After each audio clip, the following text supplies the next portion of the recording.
I There am we go. once again surrounded by two beautiful, distinguished, intelligent, insightful men. To my right, which would be Thank your you. left, I have Richard Zreik, our guest tonight, joining us from Ohio from Innovate Girls VR. We can't wait to hear more about the programs that he's working with, creating an educational space for these young women to thrive and grow and excel in the new technology space. And then to my left, which would be your right, I believe, unless it's flipped around, I don't know how it shows on the camera, I have Richard Morant, my trusty co host, who once again is joining me tonight from New York City. And he's going to be driving back home to Oklahoma at the end of this broadcast. So I'm so appreciative, Richard, for your time tonight because I know what that's like to try to drive in the evening. I, I I really don't appreciate it. I don't think we've done one stream from the same location twice so far, have we? No, we haven't. And I'm still, lucky me, I'm still in Central California. Shauna goes nowhere. These two gentlemen travel all around the world, but Shauna goes nowhere at work. And I'm so happy to be here. I also want to say before, and I'm Shauna Lee Lang, and I am from Metaverse News Network. I want to say before we start, though, that Richard Zreik, in addition to having a heart for young women, just about 10 minutes ago blew me away because he did something. And Richard, I want to call you out and honor you for this because I think it's such an important business skill. And Richard knew that he was going to be interviewing with us tonight, and we know that we just keep it casual and comfortable. But he took the time, which is so impressive to me, to research my trusted friend Richard Morant and some of the projects that Richard is doing. And I just think Very that impressive. very Thank you. And a impressive for great you honor that you actually went and looked. Thank you that, very that much. you went to look because this past week especially, and I don't know if you gentlemen have found this in your day-to-day endeavors, but I find that in this volatile space that we're in, it's very easy for people to lose sight of the simple courtesies. And there's a lot of money grabbing going on, and there's a lot of quick, quick, quick, fast, fast, fast. Make a meeting, have a business idea, pitch it to somebody through LinkedIn, and in the conduct of that, we lose something. So, Richard, I do want to honor that you did that tonight. It means a lot to me personally, and I think more so, Thank you, Shauna. it speaks to the character of you. So, Thank you very much. I'm honored to be among you today.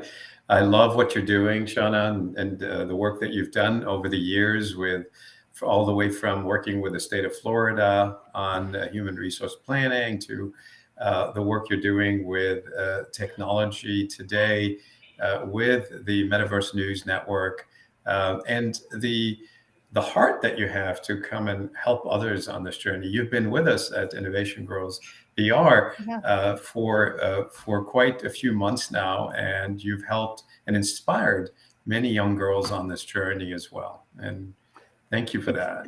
it's actually the other way around, to be frank with you.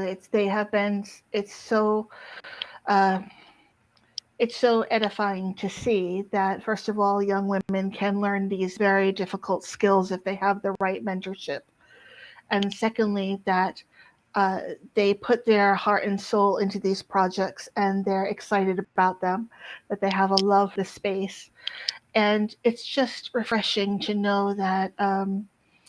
Particularly in an industry that's dominated by, or traditionally has been dominated by men, it's personally rewarding to know that uh, there's a group that is oriented to not only girls here in the United States, but young women in Europe. And I wonder if you would take that segue and tell us. I know you have some exciting plans coming up to go overseas, Yes, and I yes. wanted to find out more about what that actually is.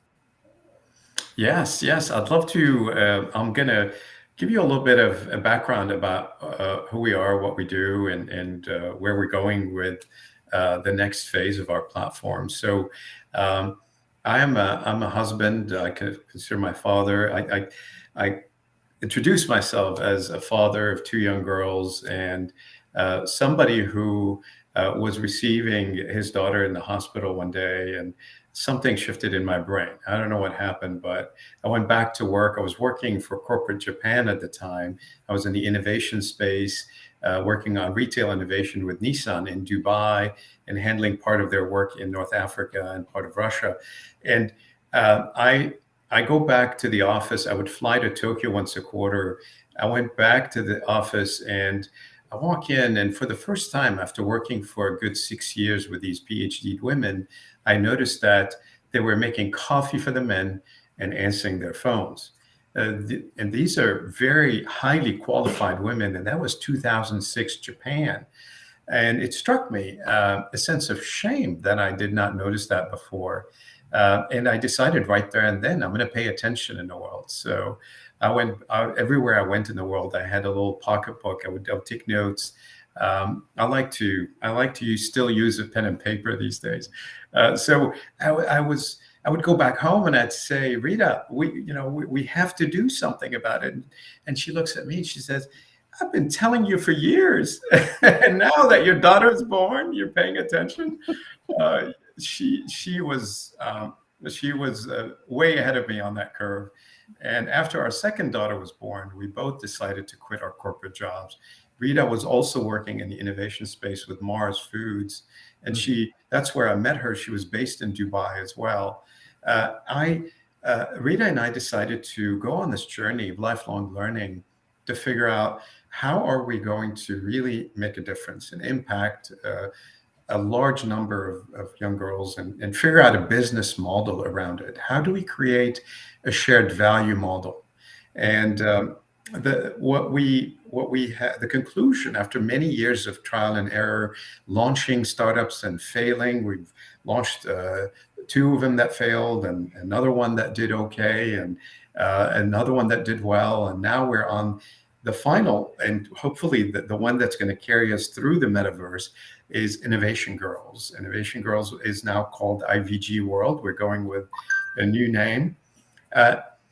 We essentially created a platform that is a shared value model to enable business teams to co-create their next-gen Web3 product with their next-gen user. Using all the immersive tools of Web3 and the metaverse.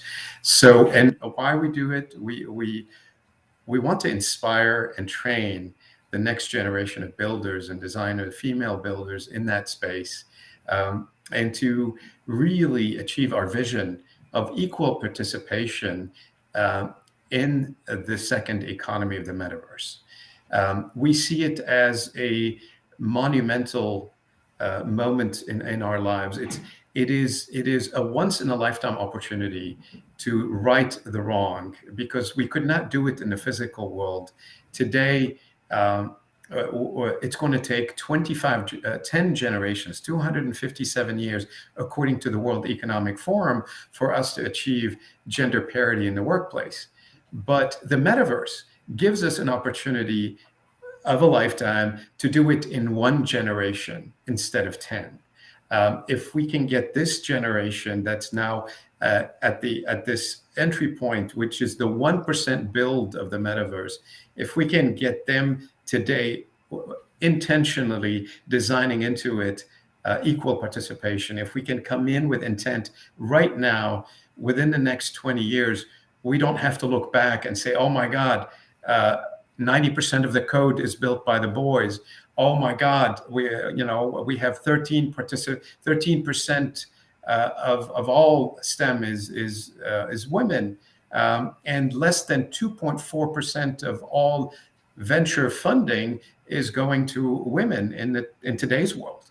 Well, this opportunity that's presented right in front of us is to start from the beginning and bring intentionality into it, and bring good design into it, and bring amazing partners like yourselves, Shauna and Richard, and the Metaverse News Network, and all of your supporters to come together and to start building in that direction.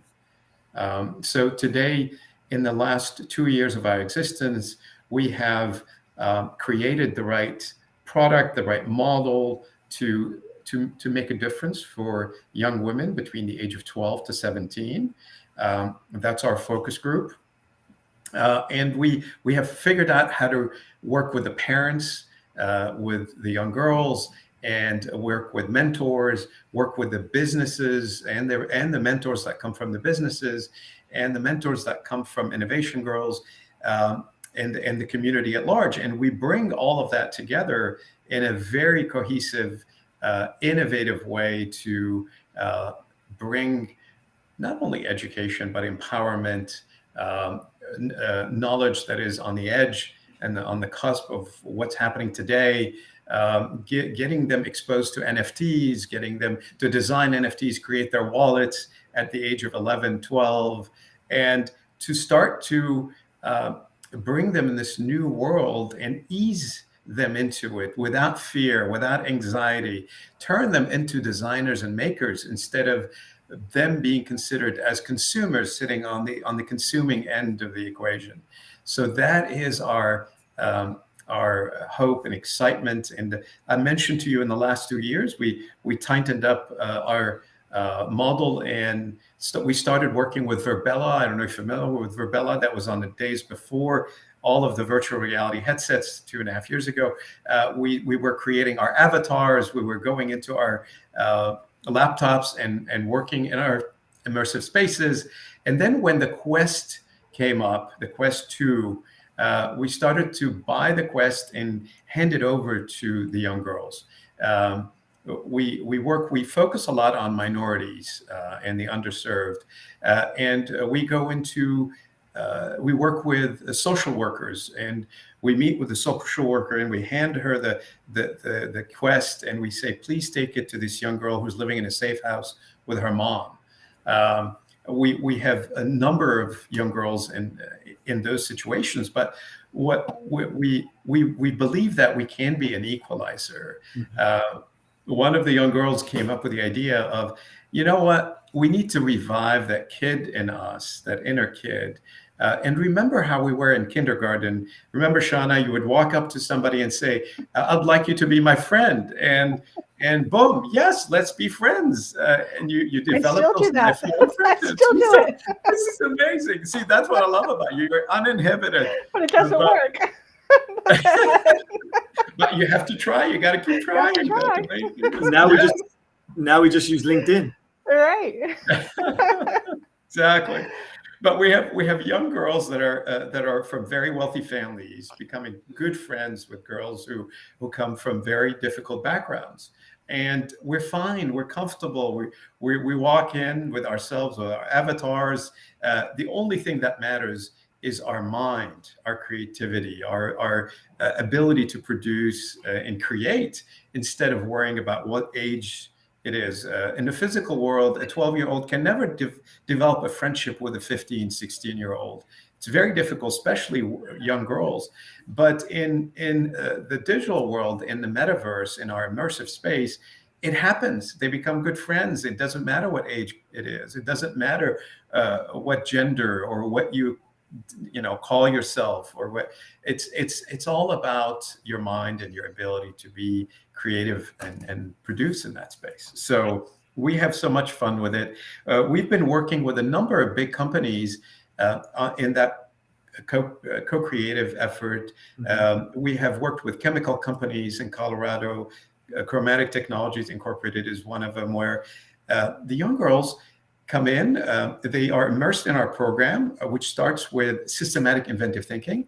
It's a methodology that was brought to us from a group of professors from University of Cincinnati, Columbia University, and one in Tel Aviv University. And they took all the work from Russia, the TREZ concept of there's a gentleman that studied about 100,000 patents, and he tried to figure out, well, what do they have in common? And they brought together a set of templates that we can use. And we were able to bring those templates to young girls so that we augment their creativity in the metaverse. So now we can really go beyond the physical world and have them thinking in a whole new way augmenting their creativity with this program. Then we move them into design in 3D, where we rely on several platforms like Gravity Sketch, VR chat. We create. Now we're looking at softwares where we can design skins of avatars.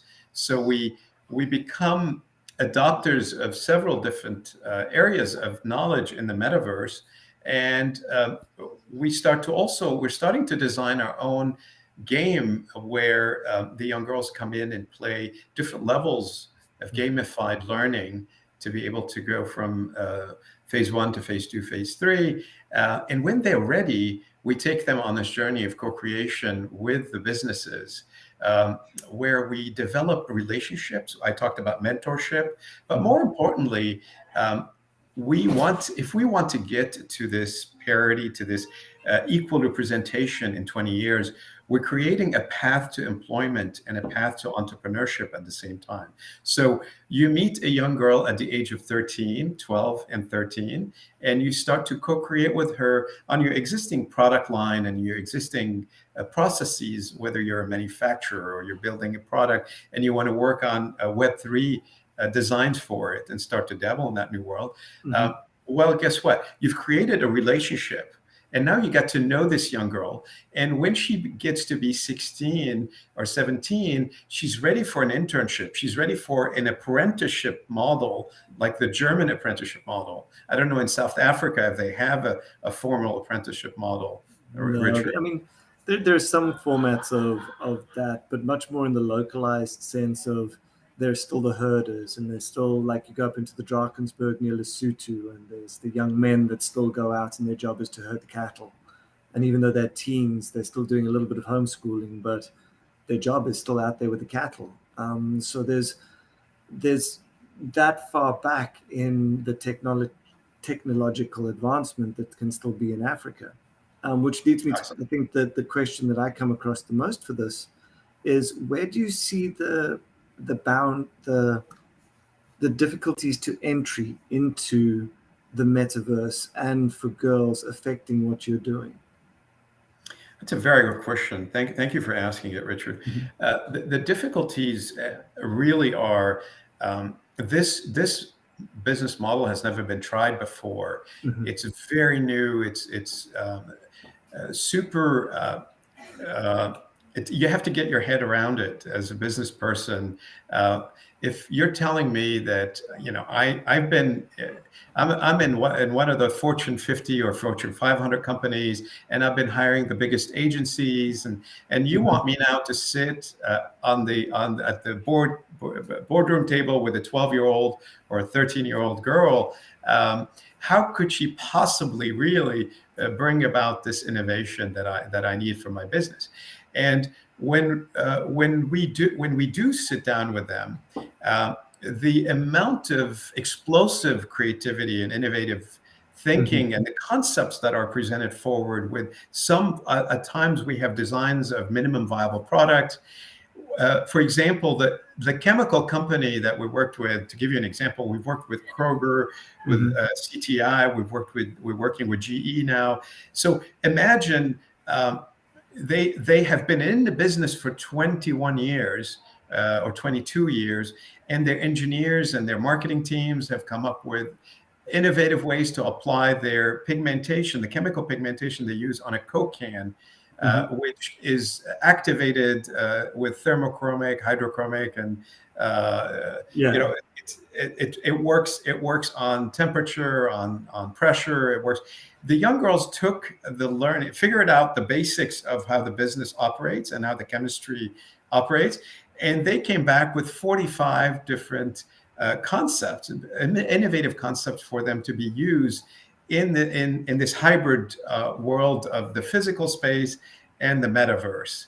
Out of them, 21 of the concepts were picked up as real potential innovations, and out of the 21, only one has been thought of by their team. And the 20 were totally novel ideas of applying existing technology that they have in their space today for new ways of designing and communicating their business product out there.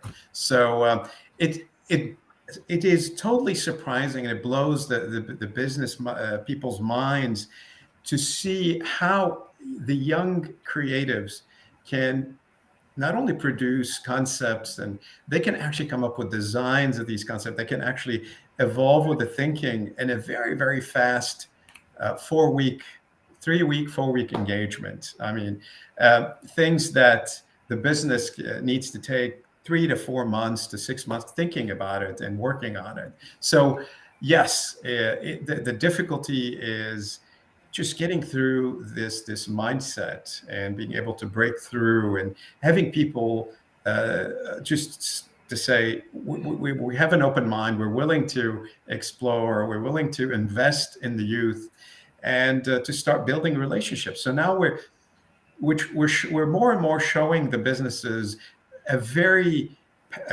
important path of, you're benefiting today with the co-creation with these young minds, and you're going to benefit in the future by creating a pipeline of employees in a space that is very challenging to find employees in. We're talking metaverse. We're talking y'all are. Well, I mean, the first thing is you're tapping directly into the main brain bank of people who've grown up with us. I mean, think if someone's 12 right now, it's what, 12 through 17 is the age group you're using? Yes. So that means that they were born 2015. They're the Gen Zs. They're 2005, 2008, that kind of area. You know, I mean, A, that's scary and makes me feel old, but B, me too. By that time, if we start thinking about how native these girls are into the systems, into the space, and not just that, but they've had their formative years embedded in these systems, and you're taking that native knowledge and giving it to a 50-year-old CEO.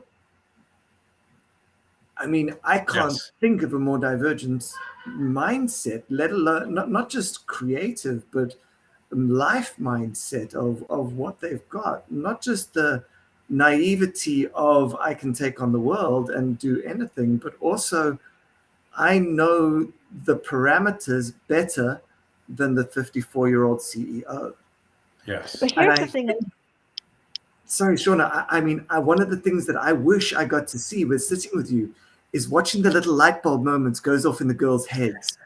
And I bet you can see it. I bet they're sitting in front of the computer and you can see those moments in their eyes where there's just spark with an idea. And I think and they jump up and they're like, I got it. It's such beautiful, raw creativity. You talk about naivete. There's amazing treasure in that naivete. There's life to it. There's enormous potential in terms of things. I mean, you think of the metaverse and the imagination that it takes to build spaces in that world and build products in that world. There's nobody better suited than the people who are living in that 3D environment, right? Today, we talk to a lot of professionals. We're working with the head of immersive technology with P&G, and she tells us very clearly, look, it's challenging for people my age and the agencies who bring all these professionals, but they all have been groomed in this 2D world, and they've been imagining and building and creating. And with all due respect to them, they've done amazing work in the 2D world. But this 3D immersive environment takes a whole different mindset to create it, right? And that's not what the existing infrastructure today is ready for. That's why we need the youth. We need them to come in with new models, new ways of thinking. How are you finding girls that are interested in this? What's your kind of onboarding process? It's fascinating to us, Richard. We did very little marketing in the past 2 years, and it's been word of mouth. And we've limited it to about 500 so far, to be very precise and to be able to get the right program that works for them. They are the priority target in terms of how can we do right by them. And if we can't get it right for them, we are not going to get it right for the businesses and everybody else. For the business, we're finding the need, we're finding the demand, but what we've done right is now we finally got to the point where we have retention, 100%, almost 90% retention with the young girls. They come for one Shark Tank event, they come and work with us on one business project, they come back again and again and again. And some of them have been in the program for 2 years since we started. Yeah. So it's amazing. The parents, we work very closely with the parents. So the parents go and tell their neighbors and other people who have young girls of that age group. And that's how we've been able to get to those 500 young women. In the future, we will be advertising and we'll be going global with it. So Shauna mentioned, we're going with Facebook, the new Meta now, in Europe. They just recently announced they are going to hire about 10,000 people in the Metaverse jobs in Europe. So we are plugging right into it to be able to get a pipeline of these female creatives ready for a job in a Metaverse environment with Meta. So what we're doing with our first project, we're going to minorities in Europe, and we're finding the right groups that can lead us to those young girls, and we're taking a group of 16 first just to see how we're going to get it done. It's a test bed in January, February, and eventually we are going to scale and achieve our mission of reaching about 100,000 globally diverse young girls by 2025, getting them upskilled, connected, and ready for this environment, for the work in this environment by 2025. So that is our mission. We're being very cautious and careful. 100,000 is a commitment. When we talk to the Facebook team, they're like, "Oh, we can blow through that in a year or two." I'm like, great, but let's get it done. We're now going to talk about millions, but it's going to take a village, Shauna. It's going to take a village for us to come together to really aim towards equal representation. And I hope that you and I will be alive in 20 years, 25 years to witness equal representation in this second economy of the metaverse. From your lips to God's ears. Listen, the thing you need to know is this. This is a thing that Richard has unfortunately left out, but I've been privileged to observe, is that these students, priority one, trust him. They trust him. And you can't fail and make mistakes and err and grow and stumble in a learning environment unless you trust your educator. So here we have a gentleman who has a passion for education and literacy in this space. He's also juggling the plate of this international experience that he has and trying to get a more global view of how this model can be adapted and adopted and morphed and utilized. Then we have this businessman who says, look, we have an environment here where we do not have the developing skills in enough of a repository to sustain us in the future.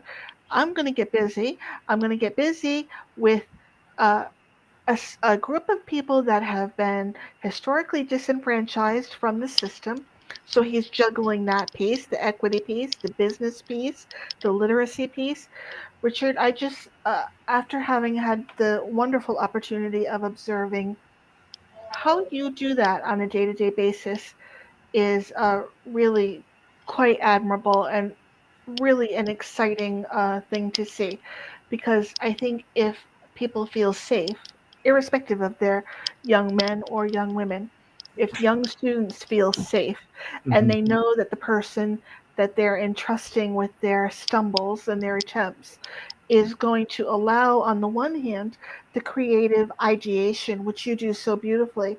But on the other hand, it's almost the reverse of what we think it would be, because you would think we have this enormous amount of technology available. How am I going to bring girls to the technology?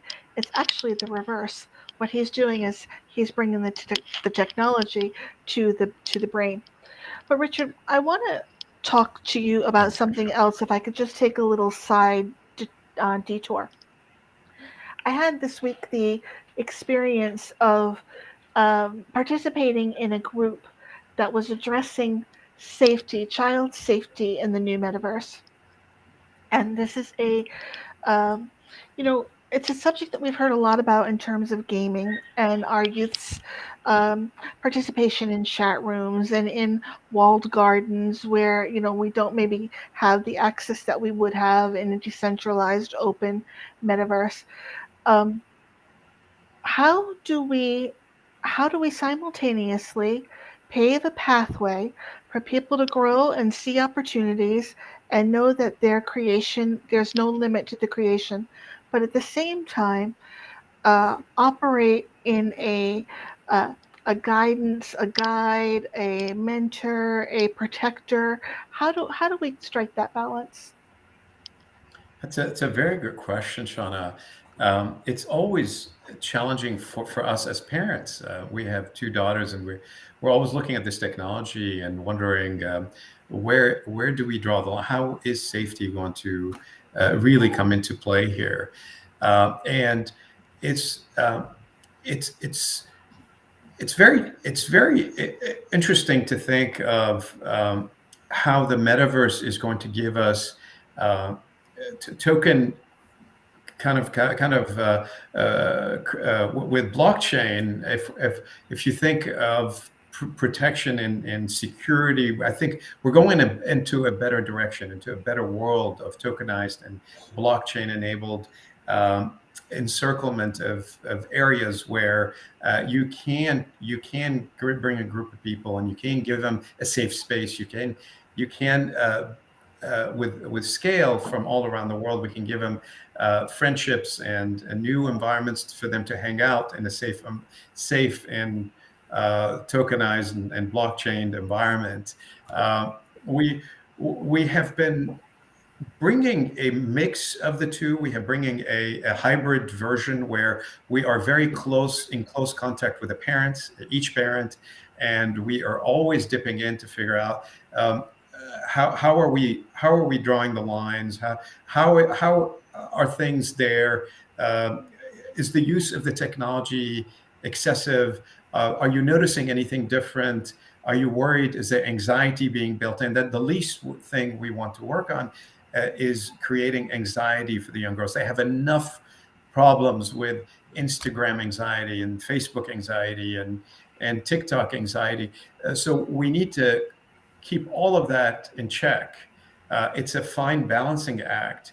At the same time, we talk about safety through awareness. So we bring psychologists with us to talk about how do you stay safe in this new environment?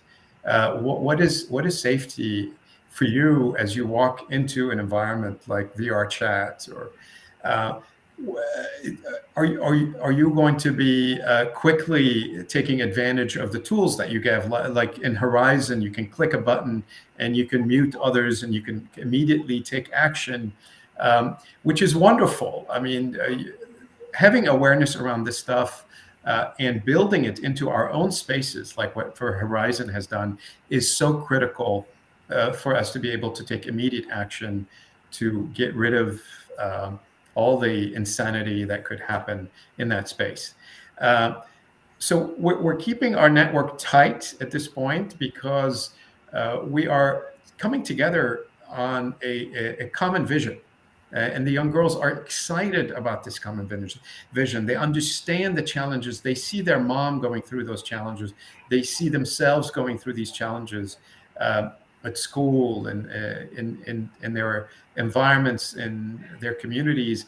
And they are looking at a bright future. They're looking at a new economy that they're going to be participating in equally. and they're working so hard to achieve that vision, and to invite others into it as well. So there's parts. Yes, we need to be aware of what safety is, and there's parts we have to take risks. We have to understand what that risk is to be able to go the extra mile and build and be the pioneers to build that equal representation in 20 years. I'm just curious, do you support reduced hours of use for young students? We have to think about the balance of technology and the use. We always encourage them to use less time with it. Yes, so we limit our engagement to 2 to 3 hours a week, and we believe that with enough. You're not going to believe this, Shauna. You bring two young girls at the age of 12 and 13 together, and you ask them to do something, and you sit there and watch them. They are socializing and getting a lot done in a half-hour period. And they're talking to each other, having amazing conversations. Wow! Oh, let's do this. What do you think of that? And boom! In half an hour, they can get so much more done than I would in 2 hours or 3 hours. So time is really just a figment of our imagination when you talk about this generation. It's about how can we be intentional? Let's get this done, have fun with it, create friends, and just get out and do your thing. Go and walk outside. Go build friendships in the physical world. We encourage that fully. And if life happens, if they have a lot of homework that week, if they can't show up for an hour, it's perfectly fine. No one stresses about it. We don't make a big fuss about it. Life happens, and we move on, and you pick up where you left off. If you're behind, it's not me who's going to help you. You're getting mentored from another young girl who was in that session, and she will teach you much better than I would.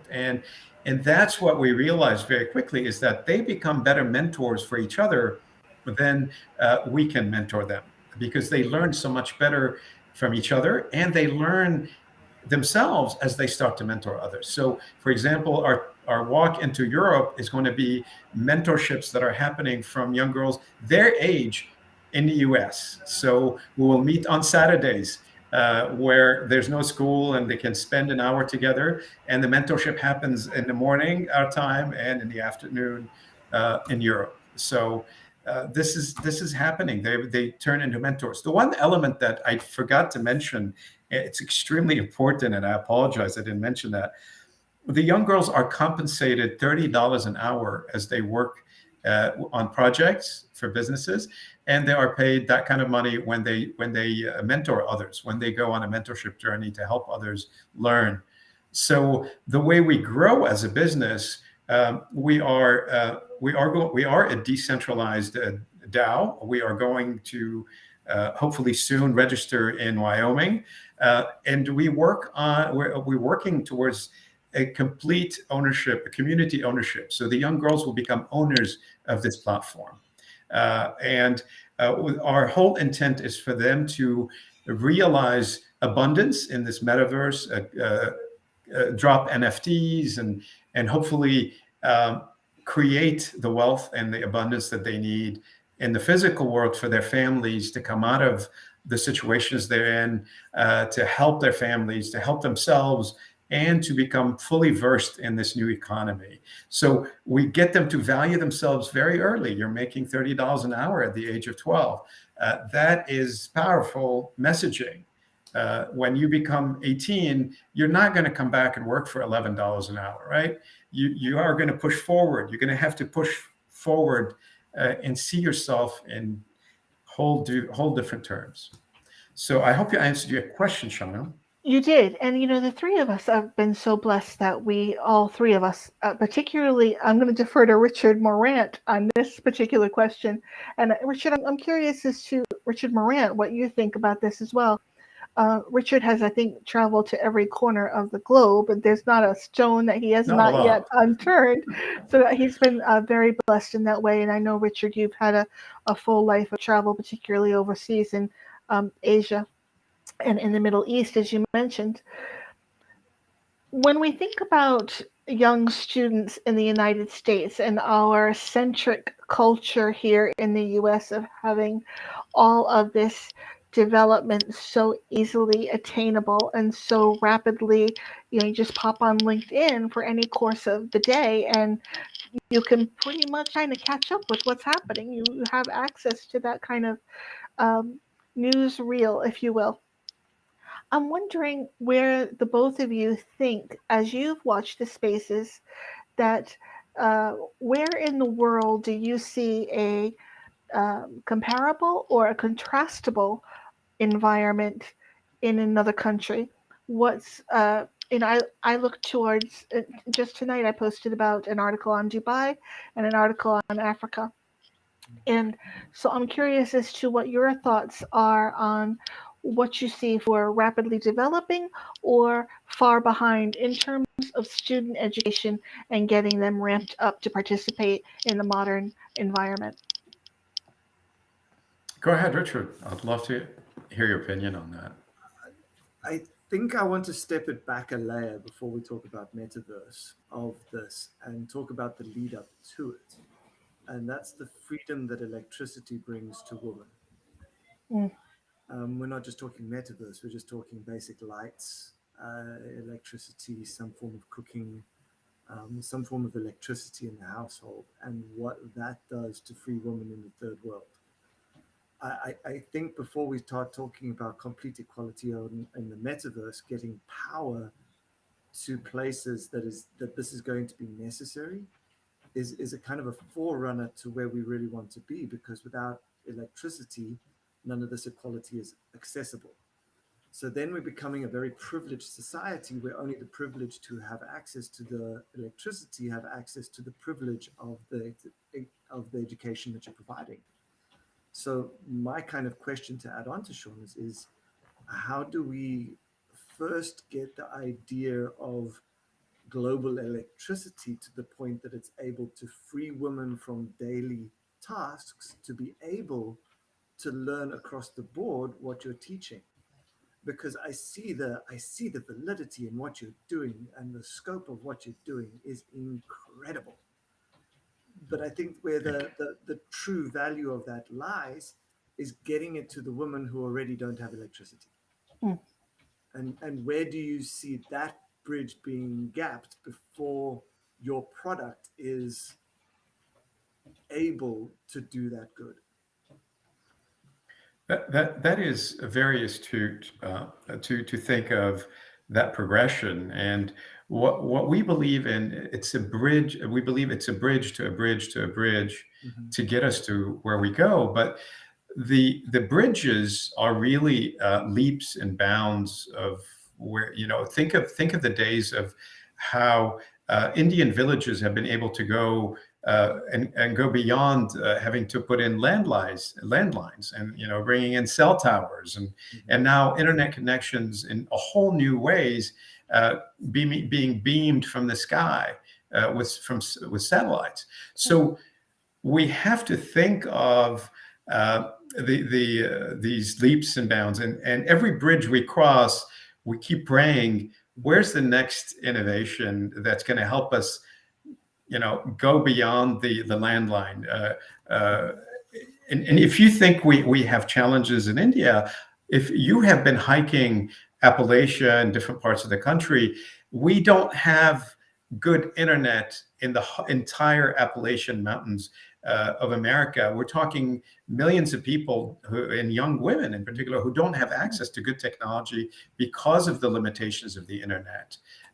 Yes, they have electricity, but if you can't get a laptop to function, what's electricity good for, right? These days, it's very challenging. So we are looking at what Jeff Bezos is doing with his satellites. We're looking at what Elon Musk is doing with his satellites. And the next leap is to be able to bring a new pair of glasses, AR glasses, and the new generation in a year or two, $150, hand it over to a young girl in South Africa or in India, in a little village in India, and say, you've got an internet connection that's coming down from the sky, and you're voila, you're hooked. You're now a part of this huge community. You're learning, you're creating, and that's all you need is that pair of glasses. Um, when the Quest came out and became an independent VR headset, that was an aha moment for us, right? Although we're at the beginning of this journey. This is the first bridge that we're crossing. We're talking about, and we picked up this headset and went to a young girl and said, "That's all you need. It's a $299 investment that we made, and I don't need to buy you a $1,000 laptop." And I know this is still expensive, and we can still bring it down. The chips are going to get cheaper. The technology is going to get cheaper and lighter. But what we're excited about is solar energy into those in those places, internet being beamed from up high, and glasses that are very cheap for us to take across. So what we're doing in Europe, Facebook Meta is actually supplying the headsets for us. So every girl gets a headset from Meta, and we step in. So this is the kind of partnership that's going to help us immensely. Yes. So that's absolutely amazing. Have you looked into the nations inside the US? I mean, I was just recently on the Wind River tribe, and I know that out there, this kind of information and technology and education would be incredible, because there's still an invisible problem out there that isn't being spoken about. And I absolutely love the comparison you just made between $1,000 laptop and a set of Quest things to become in and get education. I think that comparison you made there is spot on and brilliant. That was the aha moment for all of us. So I see your point, and I hope that analogy I made of the bridge to a bridge to a bridge, but those bridges are really leaps and bounds from what we've known in the past, with the kind of exponential growth the technologies we're seeing happening. Shauna, imagine if we can go into a reservation in America and be able to bring this program, the technology with it, and the partnerships and the ecosystem. We're calling it a ecosystem. We can really make a difference. That is our hope and our aim. Yeah. The power to potentially eradicate systemic poverty, systemic alcoholism, systemic all manner of insult and injury. That's an incredible humanitarian effort. Richard, I want to take one more turn before we go. The time has flown by. It's almost 10 of 8. We have about 10 more minutes. And I want to ask you, stepping back just a little bit to this idea of, taking young students who currently have a lot of competition for their attention in terms of social media, and are also at a level where the curve for the educational wherewithal is fairly significant. I'm wondering,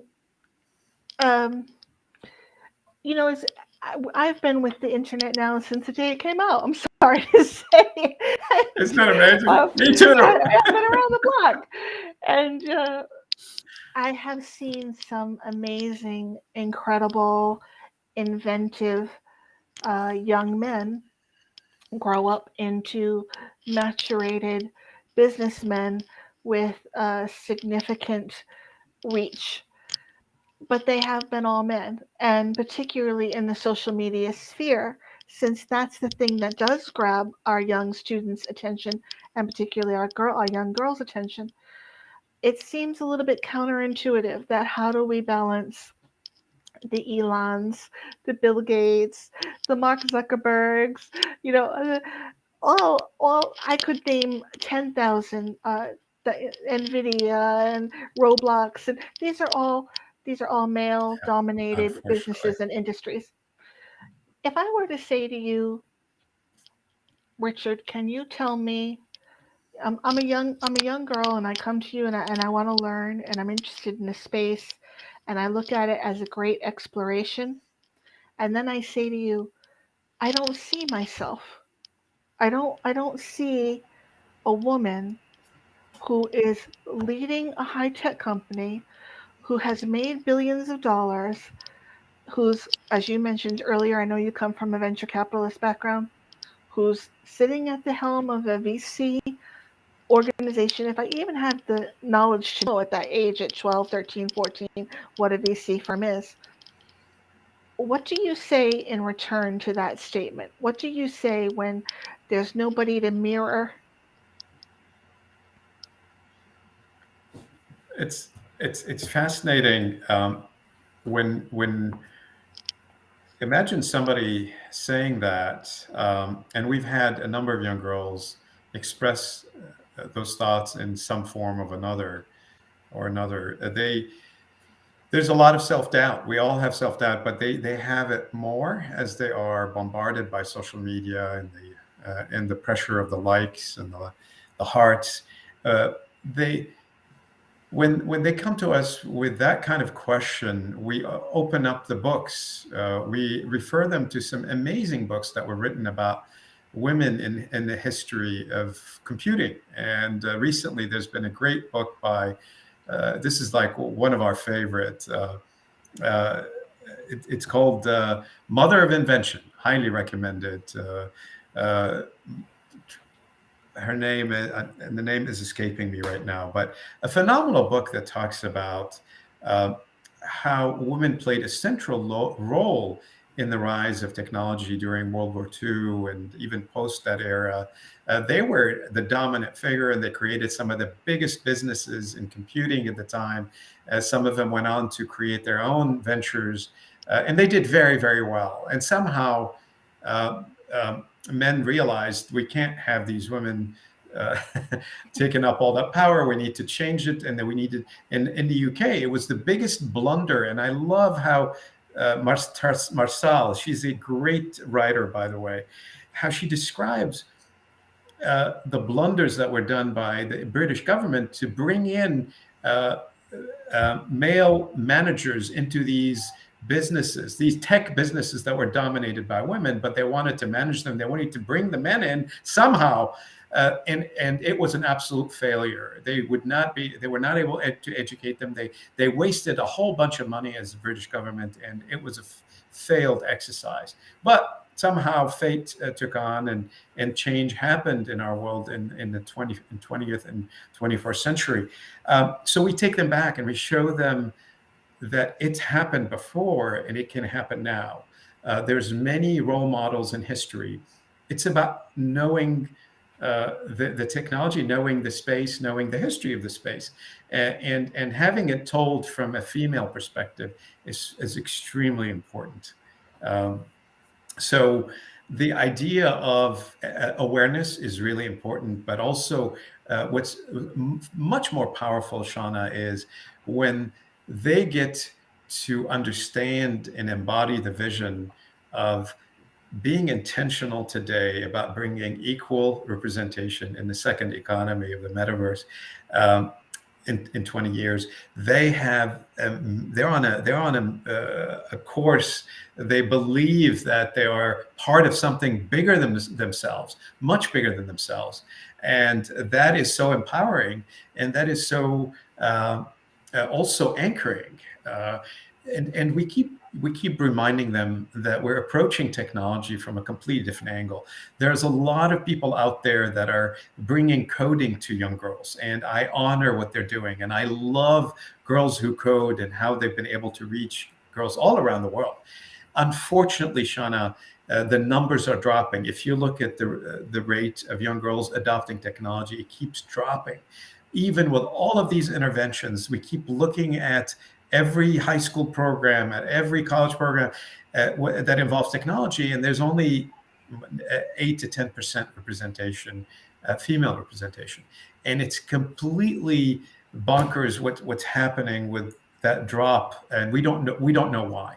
So the point we're making here, we're not approaching them head on with code. We've seen it with girls all around us. We're not trying to scare them off with the robotics.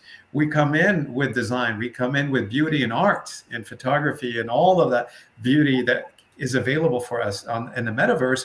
And then we we lead through it. If you're, and at that point you're designing something beautiful. Do you want to learn about the code? Then you have a purpose. Do you want to learn about the finance and what's behind NFTs? Now you have a purpose to learn about the business of NFTs. Do you want to learn about designing a robot because you built a robot in the metaverse?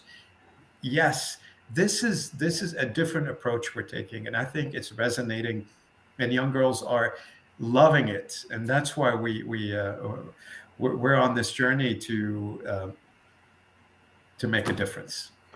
And when you participated in NFT NYC this past November, were you encouraged by what you would term a turn of the tide? To be honest with you, I couldn't make it to NFT NYC, so I did not make it there. But I was in the AWE conference remotely, and I have attended what happened at AWE in the past month, and I was encouraged. I was encouraged with the rate of change, with the women who spoke about the technology and the metaverse. And I'm hoping that we're on a I see a huge opportunity, and I think it's an undercurrent that a lot of women are coming and embracing the metaverse and starting to dive into it and take it on head on. And Richard, your week in New York, Richard Morant, your week in New York this past week, have you noticed any turn of the tide? What, in women in workplace or in the metaverse? Women that you're talking to in your day-to-day conversations. So we've just run a workshop that's aimed to help actors transition from the kind of theater world into the acting world. And I know that as we're going through this, we're battling to find men to join in. Oh, wow.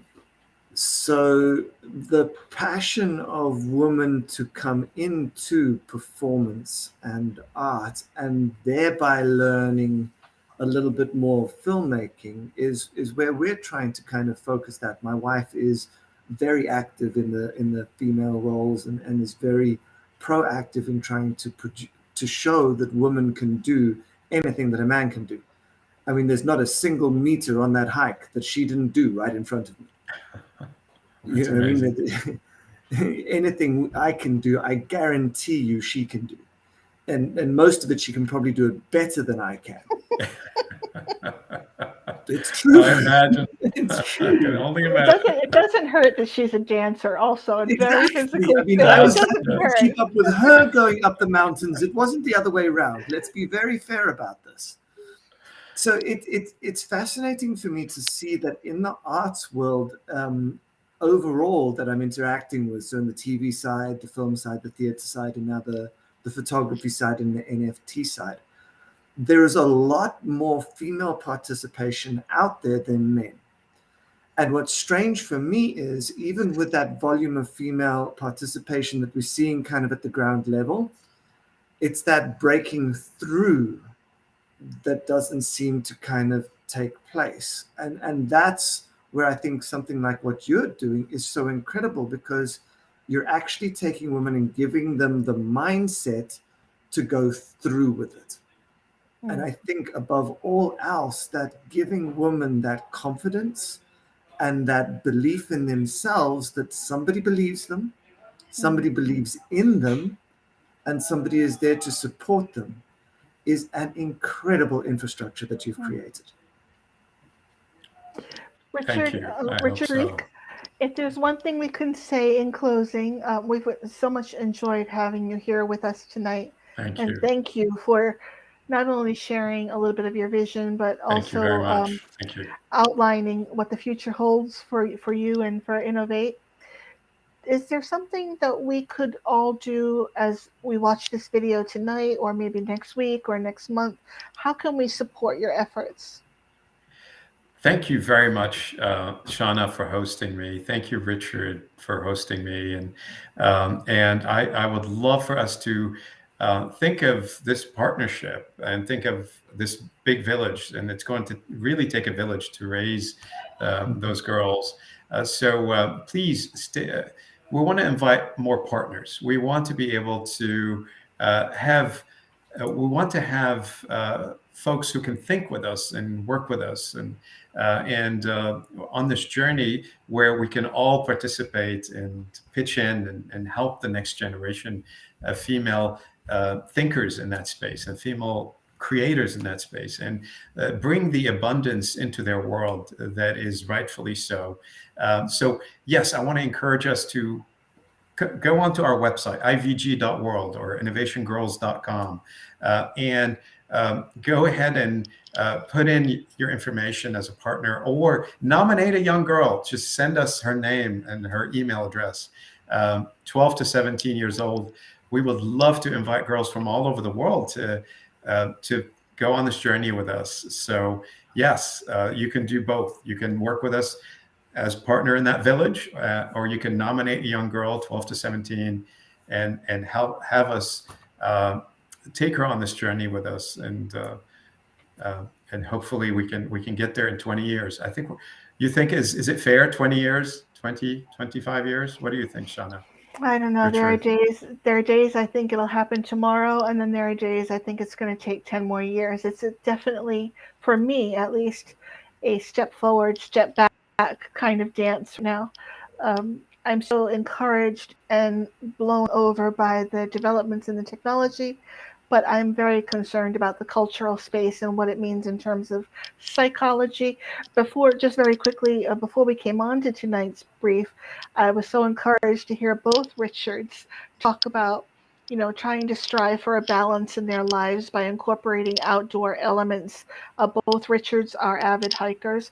Richard Morant has done a phenomenal documentary called out of the Kulu Treks, and I can't wait to see it. You really need to see that. We're going to share that with Richard Zreik. And Richard Zreik was explaining to me that he actually actively incorporates daily walks as a meditation device. So I'm so encouraged to hear things like that. But it does speak to, there's this growing legality and rights and what avatars mean, and pay to play, pay to earn.